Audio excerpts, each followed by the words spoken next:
Hey guys, what's up? So we have a new update on Advanced Server and it's patch 1.6.14. First on our list is the nerf on Paquito. The developers think he's still terrorizing his enemies, so they increase the cooldown of his second skill. That's plus 1 second in the early game and 0.5 at late game. Next is the buff on Bruno. They increased his basic attack range. Here is a side-by-side comparison of the old and new Bruno. Sorry! They also adjusted his ultimate from giving flat damage reduction to now percentage. This gives him more damage at late game when enemies have higher defense. At max level, it can reduce a target's defense by 24%. Next is Hayabusa. His first skill will no longer restore energy when it hits minions. I think they also removed the part where he can put mark on minions. The developer said they wanted him to perform better in the jungle, and they also increased the cooldown of his second skill by 1 second. Next is Mathilda. Lower damage for first skill, but in exchange, they shortened her ultimate cooldown by 10 seconds. So we are gonna see a lot of Mathilda airlines after this update. Plus, they shortened the stun duration of her ultimate from 0.6 down to 0.4 seconds. Next is the buff on Kimmy. They increased the range of her basic attack. They also added a new feature on her passive skill where she gets 15 energy every time she kills an enemy. It means she gets to regenerate when killing not only heroes but minions as well. And they increased the damage of her first skill in the early game.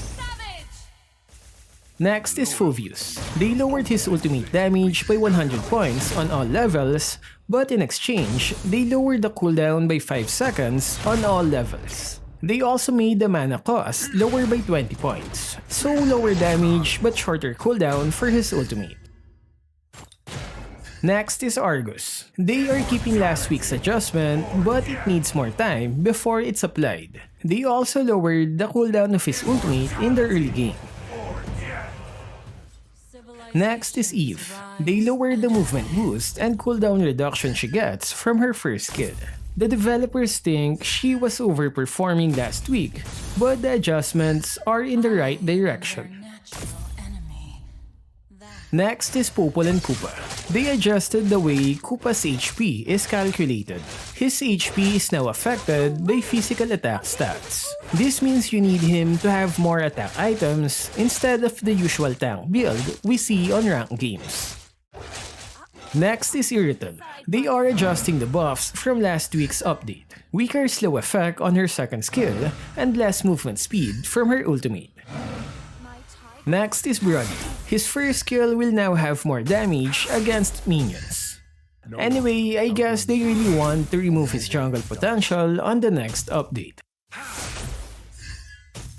Next are the minions adjustment. They increase the HP growth on all minions, so expect higher HP minions at late game. They also increase the siege minions HP on gold lane by 20%. The gold reward is also increased by 10%. So more gold on gold lane, and it favors marksman heroes. Next are the item changes. Anti-Kira's unique passive will now be triggered with skill instead of basic attack. Same for its recipe, Dreadnought Armor. This means it's now a good counter item for skill-based heroes with physical damage. Examples of them are Lancelot, Fanny, and Benedetta. Marksman items are now on sale. The price of Windtalker, Berserker's Fury, and Golden Stuff were reduced, so another favorable update for Marksman. Next are the changes on the role of some tank heroes. Tigreal, Akai, Franco, Kufra, and Atlas now have support as their secondary role. It's basically useless right now, but maybe in the future, they are planning to create an item that benefits only support heroes. Next is the new rule where a 5-player team can no longer trigger an invalid match. Can you guys enlighten me on this one? Next is the new feature on practice mode. You can now use all heroes in practice mode, including the ones you don't own. This is nice if you want to test before buying your next hero. Next is the new skin of Silvanna called Future Cup. You can get this skin if your credit score is high. Good luck getting this if you're a toxic player.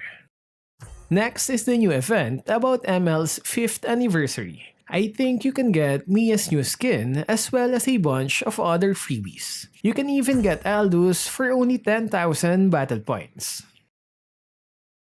Last one is the new user interface. The background will now change from day to night depending on your time. And you can now select your background music. Daybreak, I think, is the newest one.